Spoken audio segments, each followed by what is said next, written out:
Hello दोस्तों, स्वागत है आपका हमारी साइकोलॉजी क्लासेस में। तो आज हम आपको बताने जा रहे हैं एक एग्ज़ाम पेपर के बारे में जो कि साइकोलॉजी का है और एमए का है, जिसका पेपर का नाम है एजुकेशनल साइकोलॉजी। ठीक है, तो यहाँ पे हम आपको दिखाने जा रहे हैं। देखिए कैसा एग्ज़ाम पेपर है, कैसा आता है। वो हर यूनिवर्सिटी एंड कॉलेज पे डिपेंड करता है कि कैसा एग्ज़ाम पेपर बनता है। ठीक है, तो अब आप यहाँ पे देख लीजिए कि जो रोल नंबर का ये यहाँ पे देखो यहाँ पे लिखा हुआ ये डॉट डॉट करके दिया गया है, तो आप यहाँ पे रोल नंबर लिखना होता है।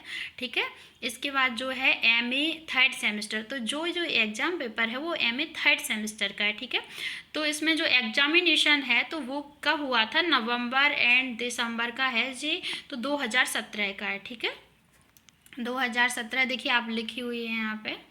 हैं, आप यहाँ पे देखिए, आप यहाँ पे साइकोलॉजी लिखा हुआ है और यहाँ पे देखिए पेपर नंबर लिखा हुआ है, फिर यहाँ पे एजुकेशनल साइकोलॉजी। ठीक है, तो एजुकेशनल साइकोलॉजी का एमए थर्ड सेमेस्टर का पेपर है 2017 का। ठीक है, 2017 का है। अब यहाँ पे आप देख सकते हैं कि जो मैक्सिमम मार्क्स हैं वो 85 हैं और 85 वो रेगुलर स्टूडेंट के लिए हैं। ठीक है ना, और जो मिनिमम पास मार्क हैं वो हैं 29। तो यहाँ पे जो मैक्सिमम मार्क्स हैं वो जो हैं 100 हैं, वो प्राइवेट स्टूडेंट्स के लिए हैं। इसलिए आपको क्या है कि कोई कन्फ्यूज़न नहीं होनी चाहिए कि जो प्राइवेट स्टूडेंट हैं उनके लिए 100 मार्क्स का रहता है। ठीक है ना, अब ये 85 का जो रेगुलर स्टूडेंट हैं उनके लिए 85 का इसलिए होता है क्योंकि उनकी इंटरनल असाइनमेंट जो हैं, इंटरनल असाइनमेंट होते हैं। ठीक है ना, 15-15 नंबर के, मतलब 15-15 मार्क्स के होते हैं इंटरनल असाइनमेंट। तो जब 85 + 15 करते हैं तो क्या है कि आपके 100 नंबर का एग्ज़ाम हो जाता है। ओके, और जो प्राइवेट स्टूडेंट होते हैं उनके कोई इंटरनल असाइनमेंट नहीं होते हैं, इसलिए उनका जो एग्ज़ाम है वो पूरा 100 मार्क्स का रहता है। ठीक है, तो यहाँ पे आप देखिए, तो इनके जो 100 मार्क्स हैं तो इनका जो मिनिमम पासिंग मार्क्स है वो 34 नंबर है। ठीक है, अब यहाँ पे आप देखिए कि यहाँ पे हम बता रहे हैं आपको नोट यहाँ पे नोट लिखा हुआ है कि सभी प्रश्नों के उत्तर दीजिए, प्रश्न क्रमांक 1 अनिवार्य है। मतलब वो ये कह रहे हैं attempt all questions, question number 1 is compulsory. मतलब ऐसा है कि इसको करना ही है क्योंकि इसमें जो है वो 10 क्वेश्चन दिए होंगे और 10 क्वेश्चंस में से कोई 5 करना ही है। ठीक है, तो इसी तरीके से यहाँ पे देख सकते हैं, देखो किन्हीं 5 प्रश्न हल कीजिए। ठीक है, मतलब ये है कोई 5 प्रश्न के आंसर आपको देना है और इनकी वर्ड लिमिट जो है, शब्द सीमा जो है वो 50 है। ठीक है, यहाँ पे वर्ड लिमिट जो है वो 50 है। ओके, तो आप क्या करना है, यहाँ पे देखो हम आपको क्वेश्चन जो है रीड करके बताते हैं। शिक्षा मनोविज्ञान से क्या आशय है, तो वो ये पूछ रहे हैं शिक्षा मनोविज्ञान से क्या आशय है, what is meant by educational psychology. ठीक है, नेक्स्ट इसका नेक्स्ट देखते हैं। जो सेकंड नंबर का क्वेश्चन है, शिक्षा मनोविज्ञान के उद्देश्य बताइए। मतलब वो कह रहे हैं state objectives of educational psychology. ठीक है, अब यहाँ पे देखिए तीसरा जो क्वेश्चन है थर्ड नंबर का, वो है अध्ययन निर्देशिका से क्या आशय है, तो what is meant by study guide. ठीक है, और यहाँ पे क्या है, पठन कुशलता से क्या आशय है। ठीक है, जो 4 नंबर का क्वेश्चन है। 5 नंबर का है प्रत्यय के प्रकारों का विवरण दीजिए। ओके, तो ये जो 6 नंबर का क्वेश्चन है वो है तर्कणा से क्या आशय है। ठीक है, तर्कणा से क्या आशय है। अब यहाँ पे what is meant by reasoning. Okay, तो ये जो 7 नंबर का क्वेश्चन है ये है अभिप्रेरणा से क्या आशय है, तो what is meant by motivation. Okay, तो शिक्षा में प्रत्याशा से क्या आशय है, यहाँ पे ये है 8 नंबर का क्वेश्चन है। ठीक है, और ये जो 9 नंबर का क्वेश्चन है, द्विभाषी फॉर्मूला क्या है। ठीक है, और ये जो 10 नंबर का है, प्रभावकारी अधिगम वातावरण से क्या आशय है। ठीक है, तो ये what is meant by effective learning environment. तो इसी तरीके से क्या है कि मैंने कुछ क्वेश्चन है जो आपको हिंदी इंग्लिश दोनों में रीड करके बता दिए, कुछ हिंदी में करके बताए हैं क्योंकि हिंदी मेरा चैनल हिंदी का है तो मैं हिंदी में ज़्यादा बताती हूँ इसलिए। तो यहाँ पर आप देखिएगा वीडियो जो है कम मिनट का रहे, इसलिए फिर मैं कुछ को हिंदी में बताना ज़्यादा ज़रूरी समझती हूँ, इसलिए ठीक है। तो यहाँ पे और देखिए आप, जो क्वेश्चन है वो 10 दिए गए थे, तो 10 क्वेश्चंस में से क्या है कि यहाँ जो 10 क्वेश्चंस में से कोई भी 5 क्वेश्चंस करना आपको बहुत आवश्यक है, ठीक है, बहुत ही इंपॉर्टेंट है। तो अब यहाँ पे क्या है कि आपको आप कोई भी 5 कर सकते हो, एनी क्वेश्चंस, ठीक है। तो अब आप यहाँ पे क्या है, यहाँ पे मिलते हैं। अब मैंने बताया कि ये मतलब जो 10 क्वेश्चन दिए गए थे उनमें से कोई 5 करनी थी, बट यहाँ पे ऐसा नहीं है। यहाँ पे क्या है कि यूनिट फर्स्ट, मतलब कि यूनिट फर्स्ट जो है, यूनिट फर्स्ट से यहाँ पे आपको 2 क्वेश्चंस दिए गए हैं। तो 2 क्वेश्चंस जो हैं वो यहाँ पे आप देख सकते हैं कि यहाँ पे 2 क्वेश्चंस कौन कौन से दिए गए हैं। देखो यहाँ पे जो यूनिट फर्स्ट से आए, क्या है कि एमए का जो सिलेबस रहता है उसमें 5 यूनिट रहते हैं, तो हर एक यूनिट से आपके 2 शॉर्ट टाइप क्वेश्चंस आते हैं और 2 लॉन्ग टाइप आते हैं, और 2 लॉन्ग टाइप में से आपको कोई एक शॉर्ट टाइप करना होता है, और उसमें और 2 शॉर्ट टाइप में से 2 लॉन्ग टाइप में से आपको कोई एक क्वेश्चन करना होता है, और 2 शॉर्ट टाइप क्वेश्चन में से आपको कोई एक करना होता है, जो कि कंपलसरी होता है, ठीक है। अब आप यहाँ पे देख सकते हैं कि भारतीय शिक्षा व्यवस्था की समस्याओं का वर्णन कीजिए। तो जी यहाँ पे आज के discuss problems of Indian education system, ठीक है। तो यहाँ पे ये क्वेश्चन है, इसकी जो और अथवा करके दिया गया है, इसका मतलब ये होता है कि आप जो भी क्वेश्चन जो है आपको और अथवा में से अगर आप ये जो करना चाहते हैं वो कर लीजिए, अथवा के जो नीचे दिया गया है आप उसको कर लीजिए, ठीक है। एक करना कंपलसरी होता है। तो इसमें शिक्षा में मनोविज्ञान की महत्वता पर प्रकाश डालिए, ठीक है। तो throw some light on importance of psychology in education, okay.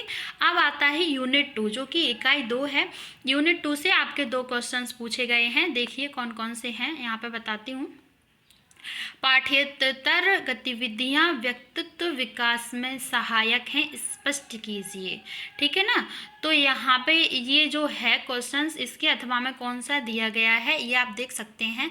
अच्छे शिक्षक की विशेषताएं बताइए, ठीक है। तो यहाँ पे क्या है, अच्छे शिक्षक की विशेषताएं बताइए, पाठ्येतर गतिविधियां व्यक्तित्व विकास में सहायक स्पष्ट कीजिए। इनमें से आप कोई भी एक क्वेश्चन कर सकते हैं, ठीक है।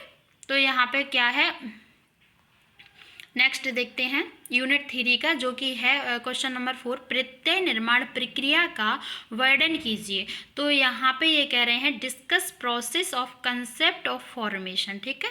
तो यहाँ पे इन्होंने अथवा में दिया है समस्या समाधान की विधियों का वर्णन कीजिए, जो कि और करके दिया गया है, ठीक है। Discuss methods of problem solving, okay. अब नेक्स्ट पे आते हैं, जो कि नेक्स्ट इसी का है, इसी का नेक्स्ट क्वेश्चन यहाँ पे कहाँ पे है देखती हूँ। हाँ, तो जो नेक्स्ट क्वेश्चन है वो देखो, समस्या समाधान की विधियों का वर्णन कीजिए, मैंने बता दिया था discuss method of problem solving, ठीक है।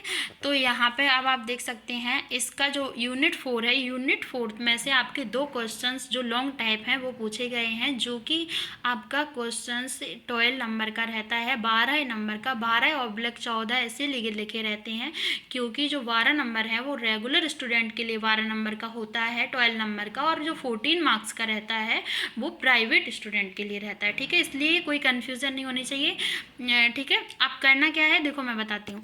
तो जो यूनिट 4 का जो क्वेश्चन है दिए गए हैं, तो 2 क्वेश्चंस में से आपको कोई एक करना है। इसको मैं रीड करके बताती हूँ। क्वेश्चन क्या है, सीखने हेतु अभिप्रेरण की आवश्यकता है, स्पष्ट कीजिए। तो सीखने हेतु अभिप्रेरण की आवश्यकता है, स्पष्ट कीजिए, ठीक है।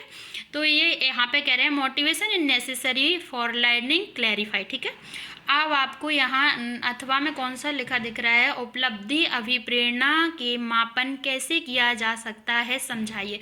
तो यहाँ पे क्या है कि यहाँ पे उपलब्धि अभिप्रेरणा के मापन कैसे किया जा सकता है, समझाइए। तो आप ए वाला कर सकते हो, या सीखने तो अभिप्रेरण की आवश्यकता स्पष्ट कीजिए, ए वाला कर सकते हो, कोई एक करना कंपलसरी होता है, ठीक है। अब आते हैं इकाई 5 में, जो कि यूनिट 5 है। तो समस्या व्यवहार को दूर करने में शिक्षक की भूमिका का वर्णन कीजिए। अब यहाँ पे क्वेश्चन, ठीक है। तो आप यहाँ पे ये क्वेश्चन देख सकते हो, इसके अथवा में कौन सा दिया गया है, अलावान्वित बालकों की समस्या का वर्णन कीजिए। अलाभान्वित का मतलब होता है जिन्हें लाभ नहीं मिलता है। जैसे यहाँ पे लिखा है देखो डिस्कस प्रॉब्लम्स ऑफ डिसएडवांटेज, तो डिसएडवांटेज को अलाभान्वित बोलते हैं, ठीक है। तो यहाँ पे आप देख सकते हैं। तो इसी तरीके से क्या है कि आपको इन दो में से कोई एक करना कंपलसरी है। आप जैसे मैंने आपको बताया था शुरू में कि करना क्या है, जो क्वेश्चन नंबर 1 था उसमें 10 दिए गए थे, उनमें से कोई 5 आपको करना मतलब बहुत ही इम्पोर्टेंट था, ठीक है। तो वो करना ही है, कंपलसरी है। अब इनमें से क्या था कि पहले उन्होंने 10 दे दिए थे, तो 10 क्या है, जो यूनिट 5 के शॉर्ट पूरे 10 थे। अब आपको 10 में से कोई सा भी आप जो 5 चाहे वो कर सकते हैं, ठीक है। बट कभी कभी क्या होता है कि ऐसे नहीं आते हैं, जैसे कि ये लॉन्ग टाइप क्वेश्चन आए हैं ना कि यूनिट फर्स्ट से जो 2 लॉन्ग टाइप दिए गए, ऐसे ही यूनिट फर्स्ट से 2 शॉर्ट टाइप दे देते हैं। जैसे ये यहाँ पे यूनिट 5 से दिए गए हैं, तो मान के चलो जो यूनिट 5 का शॉर्ट टाइप देने होते तो वो ऐसे यहाँ पे जो 2 क्वेश्चन लिखे हुए हैं ये, तो ऐसे ही ये 2 क्वेश्चन लिखे हुए होते, ठीक है। तो आपको क्या करना होता, फिर आप इनमें से कोई एक करना कंपलसरी होता है, ठीक है।